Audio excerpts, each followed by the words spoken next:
I've been married for 16 and a half years, and I've been with my wife for 21 years. We've had our highs and lows. When I first met her, she was the nicest and kindest woman I'd ever encountered. I actually told her she would be my wife just 2 minutes after meeting her. We have 2 children who mean the world to me. After the birth of our second child, she started becoming distant, depressed, and changed. I thought she might be dealing with depression. However, she resisted seeking help for it. She suggested couples counseling, but this was during the recession, and I was juggling 4 jobs and a side business just to barely get through each month. I couldn't afford an extra $50 a week, especially when she wouldn't communicate with me. I repeatedly asked her what was wrong, and her response was always, "I don't know." Her mood would vary from week to week. Sometimes she'd be great, and other times she'd be rude and disrespectful. Once our situation improved, I pleaded with her to attend counseling together. She eventually agreed, though I sensed her reluctance. We went to see a therapist, and I think she anticipated the therapist placing all the blame on me and instructing me to improve, but that's not how it went. Initially, the therapist echoed what I had said. "I can't work with I don't know." So my wife brought up the need for more help with household tasks. This was back in 2015. Since then, I've taken on 3 jobs, regularly vacuumed, done the daily dishes and sink cleaning, assisted with laundry, taken out the trash, and maintained the house's organization. There was improvement for a period. However, she reverted to being hostile again. This time, she aimed her frustration at our daughter, frequently snapping at her. At one point, I took her aside and assured her that divorce was not an option for me. I conveyed my dedication to working on our marriage until it got better. It appeared that she was projecting her negativity onto our daughter, possibly because our daughter is so much like me. I couldn't let that continue, so I told her that if she genuinely wanted a divorce, we would follow through with it. The following day, she communicated her desire to give our marriage another chance. For a few years, things improved. She even consulted a doctor and was prescribed a low dosage of antidepressants, which she agreed to take. Moving to 2020, went back to being mean and disrespectful, worse. Her voice showed complete disrespect when talking to me, and she looked disgusted when I appeared. It was painful. Our bed life was fine, but she'd hold back during her bad moods. Still, I remained faithful, despite getting many offers as a bartender. My sister assumed I cheated because my wife wasn't intimate for so long. I told her I wouldn't do that. Now we're here. Last month, after a wedding at a hotel, I wanted to be intimate, but she said directly, "I don't want you." She suggested divorce after the holidays for the kids. She fell asleep in 10 minutes. I lay in bed crying for 3 hours, thinking it would be my worst pain. Then there's today. A week ago, she had to go to my daughter's softball team party. At midnight, she wasn't home, so I checked our Life 360 app, and she was at Applebee's. Odd, but I assumed she met a friend for a drink after. The thing is, she stayed there until 1 a.m., even though the place closed at 12. I asked where she went, and she mentioned a bar with people from the party, but never mentioned Applebee's, which was strange. 2 days later, she claimed her boss required her to set a password on her phone due to work emails. This made me suspicious. Today, her mom called and asked if I could help her husband move a rug. So I assisted, and when finished, I checked the Life 360 app to see if she had left work. She had. So I tried something. My wife tends to talk on the phone while driving, so I called her. She was brief, saying she had to go because she was on the phone with her mom, who was standing right in front of me. All right, I returned home. When she got there, I inquired about her mom and whether she had mentioned that I saw her today. She said no and asked where I saw her. I replied, "At her house, when I called you." Her expression changed. She offered some weak excuses, but eventually confessed she had been seeing someone for a few months, even before we agreed to divorce. I was shocked. 10 minutes later, she acted like nothing happened. I'm not sure if she did it to avoid alarming the kids or if she simply doesn't care about how much she hurt me, but I suspect the latter. I couldn't talk to anyone about it, as we've been keeping our agreement to divorce a secret to protect the kids. We had to go to a Christmas village tonight, so we were out all evening. My kids sensed something was off with me, but assumed I was in a bad mood. My son even said, "You sound hurt." I'm not sure what to do. Divorce was already stressful, And I lost 20 pounds in the past month without trying due to the pressure of keeping my house while going through this. I spent 15 years paying off her debts, including $10,000 in credit card debt, $15,000 in student loans, and a $45,000 car. Now I'll owe her at least $40,000 for the house. It'll be tough, but I believe I can manage it. I was mentally preparing for the divorce, and then this betrayal hit me hard. In the past month, she's hurt me more than I thought possible. The woman I married feels like a stranger. I don't know what to do. Telling my daughter about the split will break her heart, and I'm unsure if I should mention this betrayal, fearing she'll resent her mom. I'm lost, confused, incredibly stressed, and heartbroken.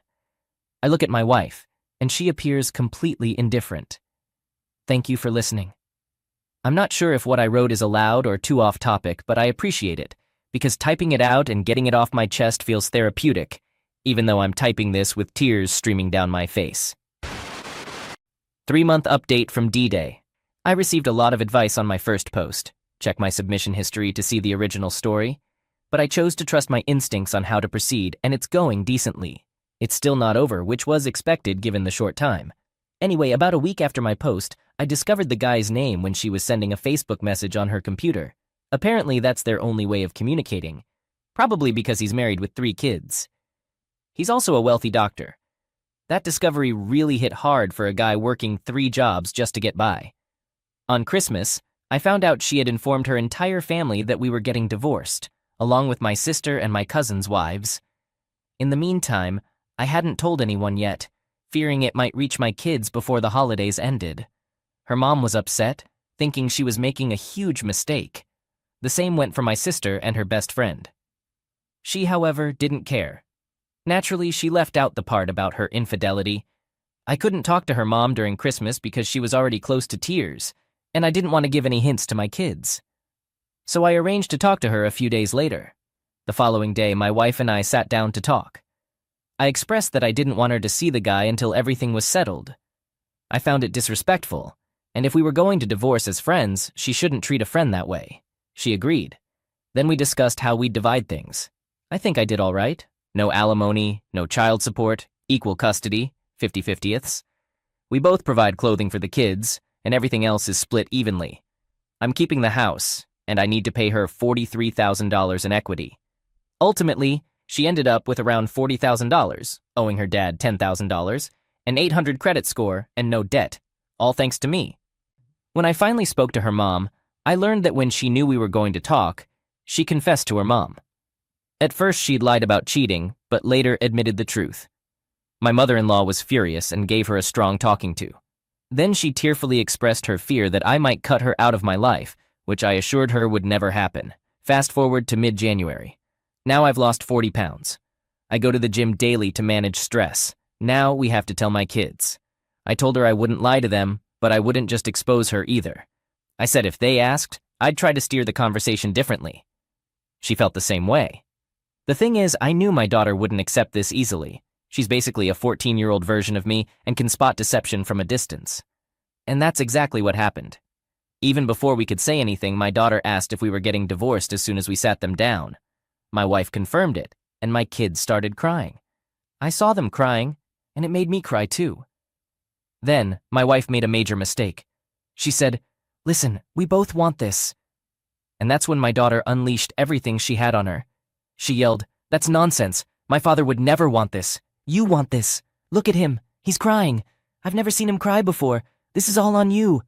Then she asked if my wife had been cheating on me. My wife tried to change the topic, but my daughter wasn't having it. She kept questioning her while yelling, "Tell me the truth!" repeatedly until my wife admitted to it. After that, it was like I could see my daughter's mind working. She started pointing out every red flag and forced my wife to confess more details. In just 3 minutes, she got more information out of her than I did in a whole month. Afterward, I talked to my kids separately. My 12-year-old son needed assurance that things would be all right and that changes would be minimal. Although now I can tell he's dreading when everything finally settles.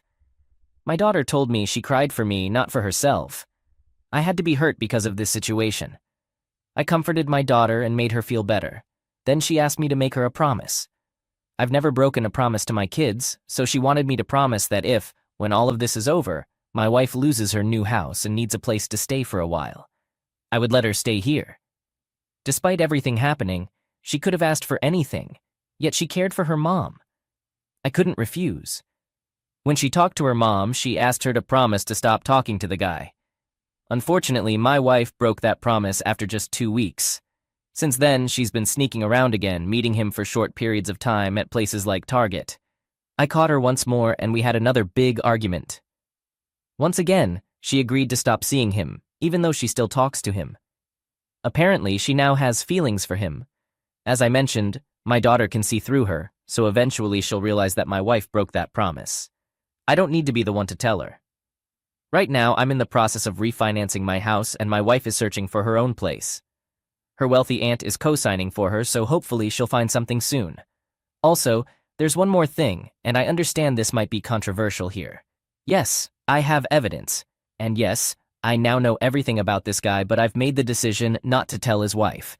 I'm not proud to admit it, but my motives are entirely selfish and self-centered. The truth is, if I tell her and they get divorced, my wife will have a pre-established relationship waiting for her when she leaves.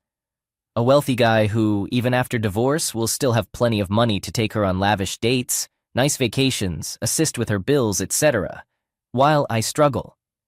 As much as I want to bring harm to this guy, my desire to hurt my wife is even stronger. When she leaves, her secretive rendezvous will come to an end, but his won't. They won't have the luxury of going out on dates. She'll see her role as a mere side piece. They'll only be able to meet at her place, and he'll have to leave soon after. He won't provide her money because it could raise suspicions with his wife.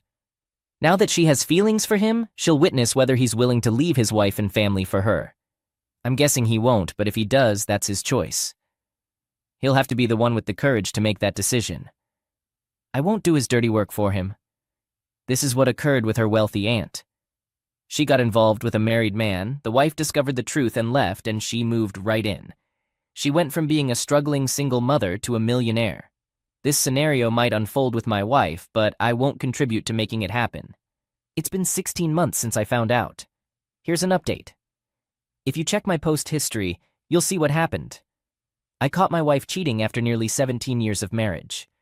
The divorce was finalized this past August. I assured my kids that their lives would change as minimally as possible, and I've stuck to that commitment.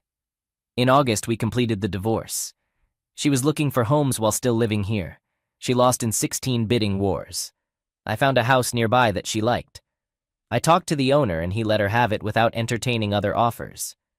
She wouldn't have secured the house without my involvement, which feels good since my kids are always close by now, never more than 30 seconds away. Our divorce agreement turned out well for me. No alimony, no child support, equal custody, 50-50. I kept the house and paid her the equity. I managed to refinance before interest rates went up significantly. Over the next few months, I rearranged and refurnished my house after dividing the furniture. I made changes, adjusted pictures, and focused on my kids. I stayed positive and continued going to the gym and working. It's been going well. I've maintained a friendly demeanor with her, which comforted my kids and helped them adapt to the new situation. She even joined us for Thanksgiving and Christmas Eve at my sister's place. People might think I'm crazy, but I let go of resentment and enabled my kids to enjoy the holidays normally, and that brings me happiness. In December, I met a wonderful and beautiful woman. She lives an hour away, divorced, and has 2 kids. Due to custody arrangements, we only get to spend time together a few times each month. Nonetheless, she's incredible and brings a lot of joy into my life. I'm unaware of my ex's dating life and whether she's still involved with that guy. I know she's had some other connections, but I don't inquire about it.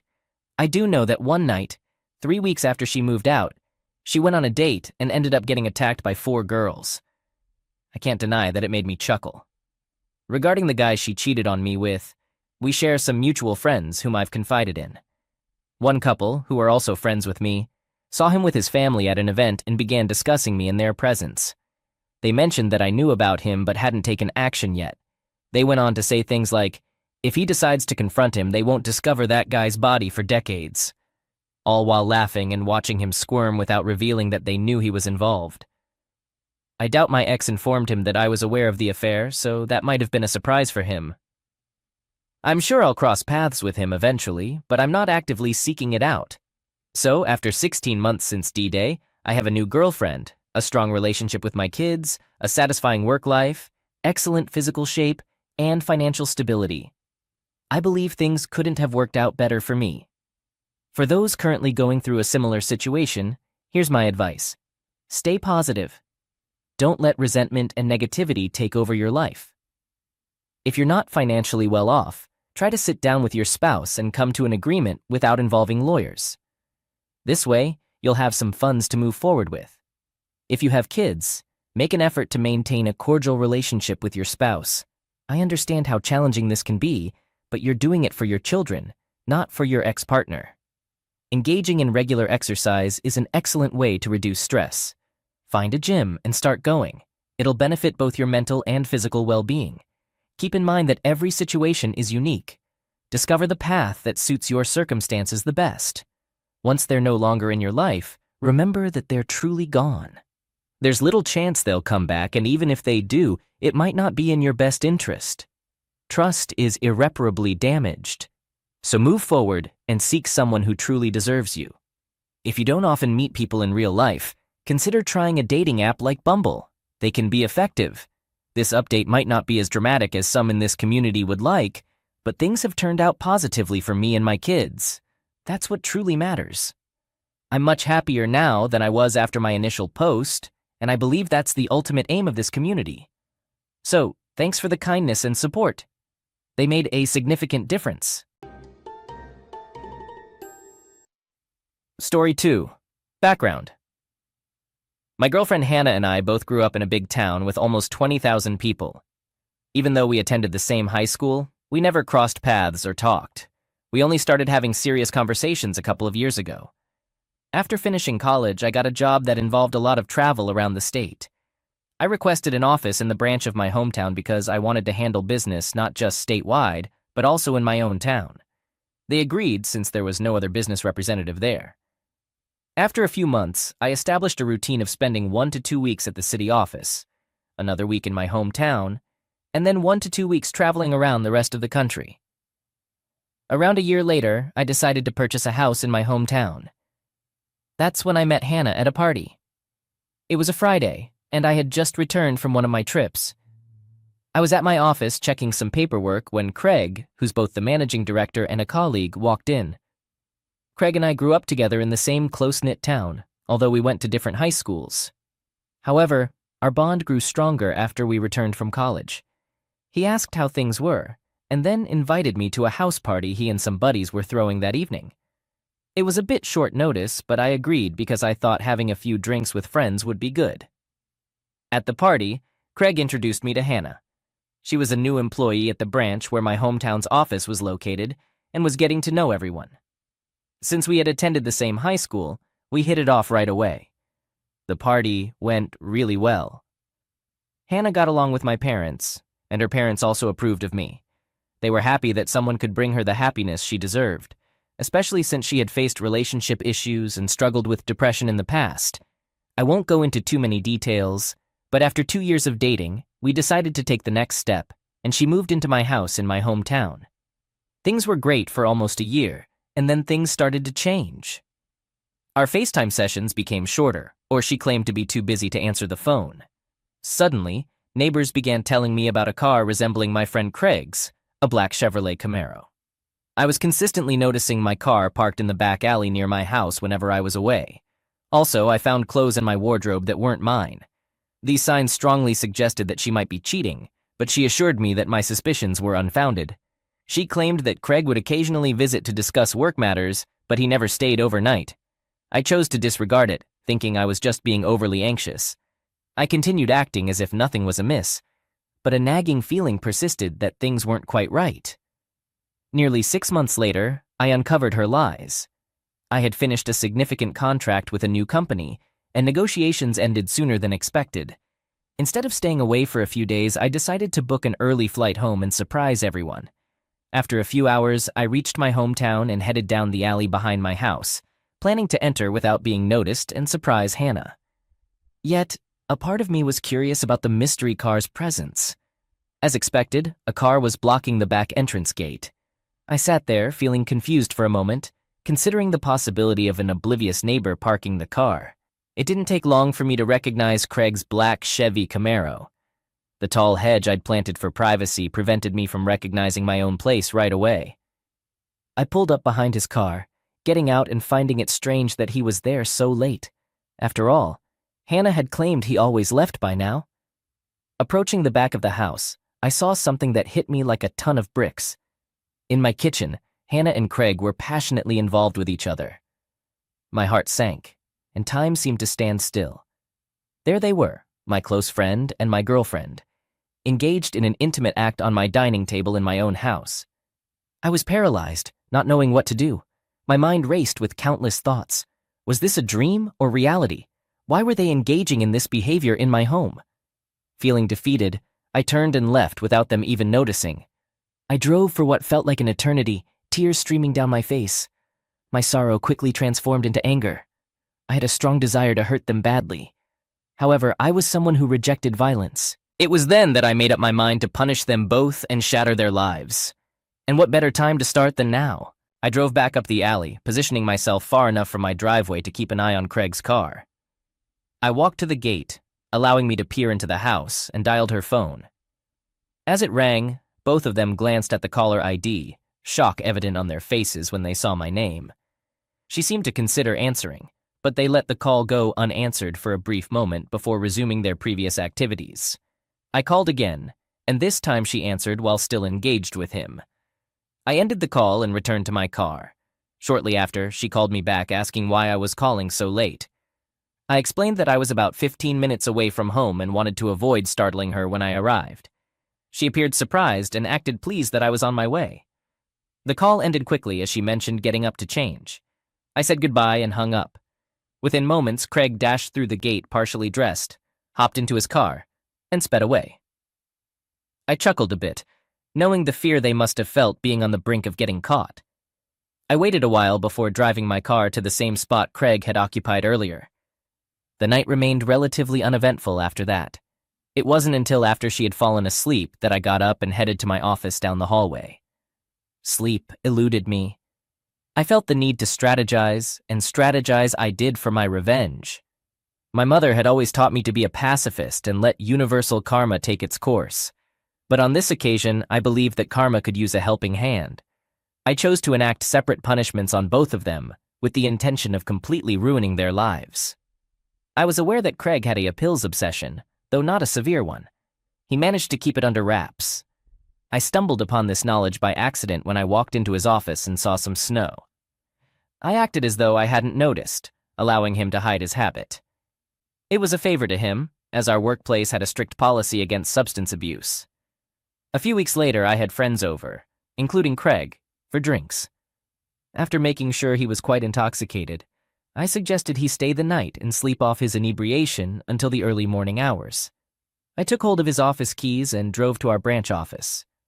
With the knowledge that he was heavily drunk and wouldn't awaken until morning, I began searching his desk and drawers. I focused on the drawer where I had previously spotted his snow. Upon closer inspection, I realized it had a concealed compartment. When I lifted it, I made a significant discovery. I had assumed he engaged in using white snow, but the contents of that compartment were truly disturbing. He had a wide array of substances stored there.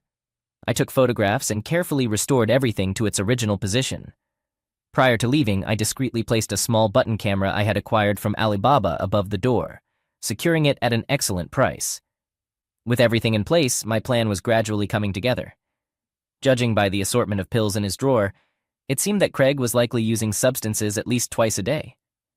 I had previously suggested to my girlfriend that we install CCTV cameras around our house for enhanced security. She had been hesitant, expressing concerns about cameras being hacked by scammers and other issues. In hindsight, I can understand why she had reservations about it. Before heading back to the city for a flight, I orchestrated a staged break-in by damaging the rear door of my kitchen and leaving it open. As soon as I arrived, I received several messages. My mom was clearly anxious and had discovered the broken door while visiting, prompting her to call the police. Hannah had sent me a message, sounding deeply shaken and in tears. Additionally, the local police contacted me, requesting a call. After returning these messages, I informed the police that I was currently away on business and would be able to meet with them the following week. During my absence, I arranged for Hannah to stay with my parents until my return. I asked my dad to coordinate with a local security company to install cameras and an alarm system, making sure to get approval from the police first to avoid tampering with the crime scene. Upon returning home, I went through the standard routine of disbelief and wondering why this had happened. After thoroughly examining the situation, I had the security company's representative guide both Hannah and me through the operation of the cameras and alarm system. Finally, the question I had been anticipating arose. What if we engage in some private activities and don't want them recorded? Although she pretended to be bashful, I understood the true reason behind her question. The representative reassured us that this inquiry was quite common. He demonstrated on the home computer how to temporarily disable the recording for specific cameras if we wanted to ensure privacy for certain activities. As I saw him out, I inquired whether it was possible to receive notifications even when the cameras were turned off, as an extra safety measure. He promptly returned to assist me in setting up email notifications and left shortly afterward. Furthermore, when Hannah went out for groceries, I discreetly installed the spy button cameras throughout the house. It was a fantastic situation. All I needed to do was be patient. At this stage, I reached out to legal advice groups on Reddit to seek help regarding couples' laws in my country. I wanted to ensure that my upcoming plan could be executed within legal boundaries and that I wouldn't be obligated to pay any money or equity to Hannah. I had concerns about whether we were considered a de facto couple or not. I didn't want to face any unpleasant surprises where Hannah could potentially take money from me. A big shout out to the helpful individuals on Reddit who connected me with a great lawyer. The lawyer reassured me that due to our dating history of nearly 4.5 years, we hadn't lived together long enough to be classified as de facto. Additionally, the fact that I covered all the utilities for the property she was residing in and wasn't paying rent demonstrated that she lacked legal grounds to make financial claims against me. To ensure everything was secure, the lawyer drafted a strong legal document in case of any legal complications.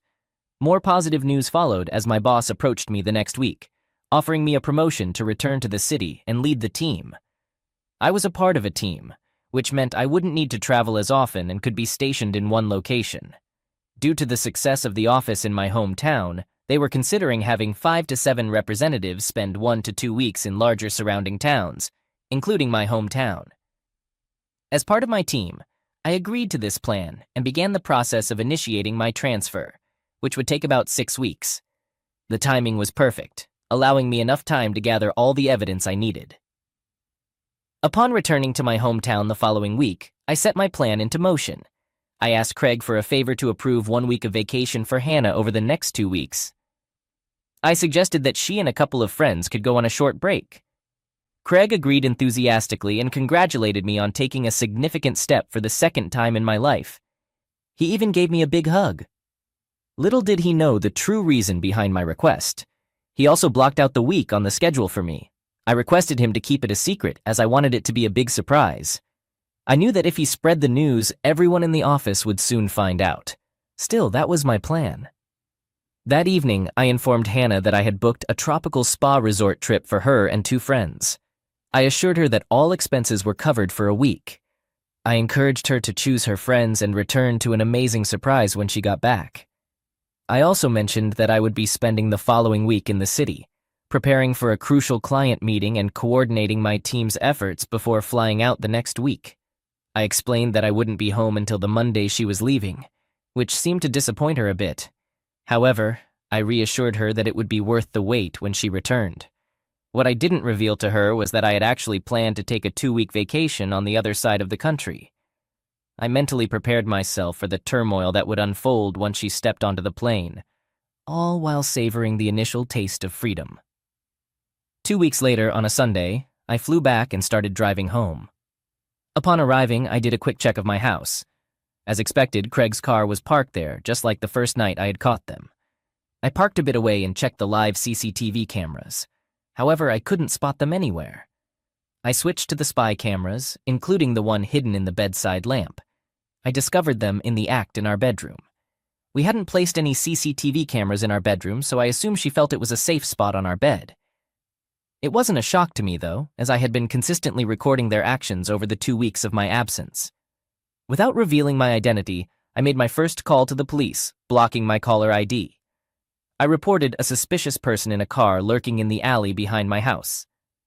I mentioned that this individual seemed to be passing something to other cars and peering into my yard, which raised concerns about potential dope dealing. I shared Craig's car description and license plate and hinted that I suspected him as the possible dope dealer. The police assured me that they would dispatch someone soon, and I thanked them before ending the call. Using a newly created email address, I forwarded all the videos captured by the spy cam, showing Craig using white snow in his office, along with the photos from the night I had gone through his desk to his boss. After that, I called Hannah and informed her that I was approximately 10 minutes away from home. I mentioned that I was aware she was flying out the next day, but that I wanted to surprise her before her departure. Watching the footage now, I can't help but laugh at the chaos I stirred up, and I'm amazed that I didn't hear any commotion. Within seconds, Craig emerged, partially dressed, and hurriedly made his way out the back door to his car. I couldn't have scripted a more perfect scenario. Just as Craig sped away, a police car turned the corner behind me, spotted his rapid departure, and promptly gave chase. After arriving and sharing some excited moments with Hannah, we settled in for the night. While she peacefully dozed off, I found myself unable to sleep. The next day, as Hannah and her friends departed in a car, I patiently waited for a few hours before putting my plan into action. I contacted my friend who worked as a mover and explained that I needed my place packed and relocated by Friday, offering my apologies for the short notice. We agreed on the details, including moving specific boxes to a storage facility, which he had no problem with. With the arrangements set, I proceeded to pack Hannah's belongings throughout the day. Later, the police reached out to me to inquire if I was familiar with Craig and if I suspected him of any suspicious or pills-related activities. Our town had stringent pills laws and enforcement. I pretended to be taken aback and answered in the negative. As it turned out, the police had apprehended the suspect from the previous night with a significant quantity of illegal pills in his vehicle. A satisfied smile spread across my face, knowing that my plan regarding Craig had come to fruition. At this point, news in my hometown travels fast, and secrets don't stay hidden for long. Craig faced disgrace and was swiftly terminated from his job due to the pills possession incident. That evening, I visited my parents' house and shared the story with them, as well as with Hannah's parents, leaving out certain specific details. I mentioned that I was moving back to the city after a promotion, but Hannah wouldn't be joining me. Although they were initially upset that I hadn't kept them informed earlier, they were pleased that I was handling the situation maturely and hadn't stooped to their level. While my parents and Hannah's parents didn't entirely agree with my decision to cut ties with Hannah, we spent the evening bonding over drinks, laughter, and tears before I returned home. As the week came to a close, I stayed busy organizing cleaners for the upcoming week, coordinating with the real estate agent to list my house for rent, and handling various other tasks at my hometown's office. On Friday afternoon, after packing some of my belongings into my car, I bid farewell to my parents and embarked on the drive. I headed to Catherine's house, a close friend of Hannah's from childhood. Catherine was the only other person aware of the details involving Craig. Her assistance proved invaluable in organizing everything swiftly and efficiently. I handed over a large manila folder to Catherine, containing all the evidence I had gathered of her cheating, along with a letter and several legal documents from my attorney. These documents outlined that she was under orders not to contact me and provided instructions on how to access her belongings stored in the rented storage unit. After a brief farewell, I left and drove back to the city. On Sunday, I woke up to numerous missed calls, voicemail messages, and text messages. It turned out that Hannah had returned home earlier than expected, sensing that something was amiss in town. She arrived to find an empty house with a "for rent" sign outside. Panicked, she went to my parents' place, but they shut the door on her as soon as they answered. She reached out to various people until she finally got in touch with Catherine, who had a package for her. I learned that she didn't take the news well, as evidenced by the angry texts and voicemails I received. She accused me of setting up Craig and being deceitful. I worried that she might come to my doorstep, but nothing of the sort occurred. 6 weeks later, after leaving and receiving a promotion, I found happiness and settled into my new situation.